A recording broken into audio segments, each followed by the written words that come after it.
Hello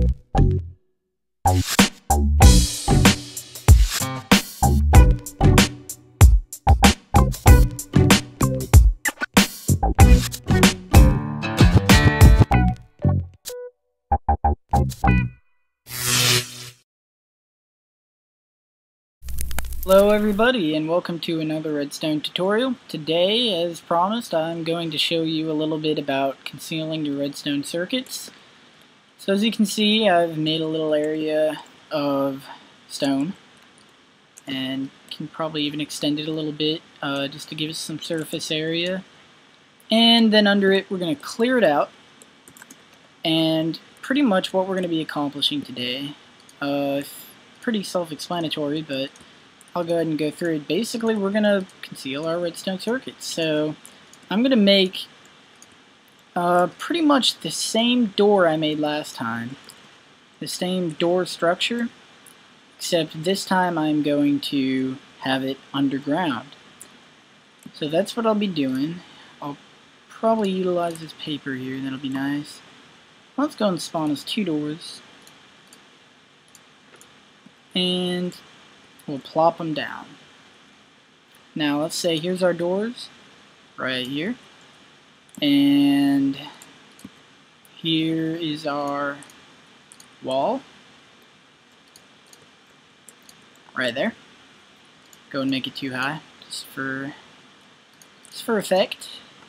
Basically, here's your inside and outside.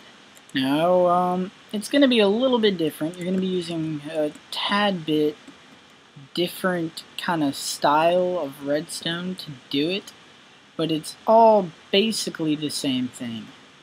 So, here are where my 2 doors happen to be. Alright, right above here. So I got 1 door right above this block and 1 door right above this block.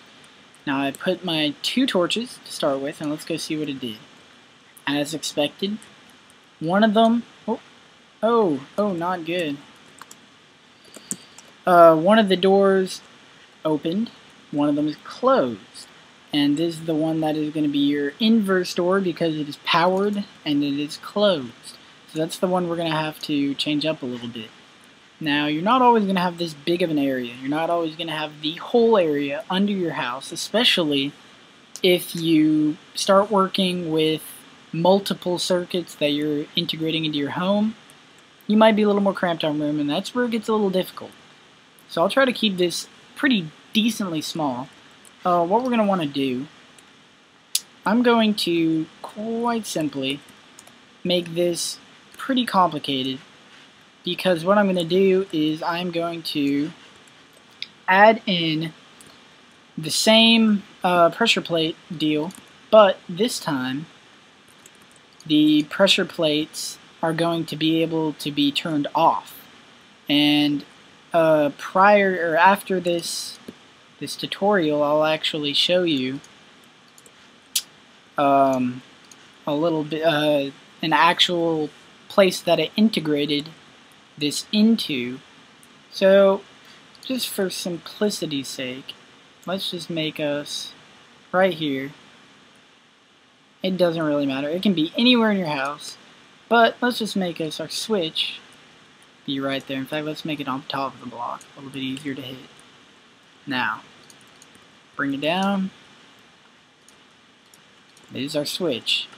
Now, what we got to do here is hook this up to an AND circuit. First of all, we got to invert one of these little pieces here, and it's going to be this door if you remember correctly. So we can start. See, that's not going to work. I'm going to need to scoot it over one. Yep. But we can start out by going ahead and completely hooking up our circuits. So now we should have 2, or the main circuits. Now we should right now have both the doors closed. And I'm going to take my own word for it, but pretty much both doors are closed because I inversed the correct one, and now we want to hook up the pressure plates. It should, let's see, Oh, yeah, I think we have another, some difficult, well, let's see here. This should be, it must be having, there we go, a little bit of trouble reaching. So let's put us a repeater right here. Generally, I'm just going to try to use as many repeaters as possible just to make sure everything runs smoothly this time. I think we learned that in the last tutorial. Both are closed. Now, in case you haven't already kind of figured it out, what we're going to do to fix the closed, we want it to be open right now, so let's just go ahead and plop in an inverter. I would say it's probably easy to do that. I think I could have inverted, I could have changed the torches up, or changed this inverter here, but that's just a quick fix, and it doesn't take up that much more room. Really, it just works as a repeater almost. So what we're going to do now is we're going to hook this up, but this, we got to disconnect now and bring it down around, or I would bring it like so, and right here. Boom, boom, and boom.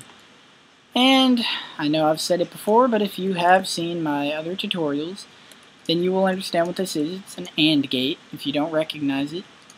And pretty much, it's just one of the simple circuits that you will be using quite often. So if you haven't seen my tutorials, I would highly recommend watching them. Now, moving on here, we have a thing, hook it up, and there it is, really right there. Now what'll happen is, right now, they don't open, and I'll tell you why they don't open. You have this turning on, but if you recall, both of these had the switch and the pressure plates have to be active for this to turn on and give power. So now what we got here, we flip the switch, oh, and I teleported, and there you go. Both doors are open, walk on through. That's how it's done right there. And if you need any further explanation, feel free to comment. Please rate and subscribe, and I'd say this pretty much wraps it up. Thank you for watching, and please keep an eye out for future videos.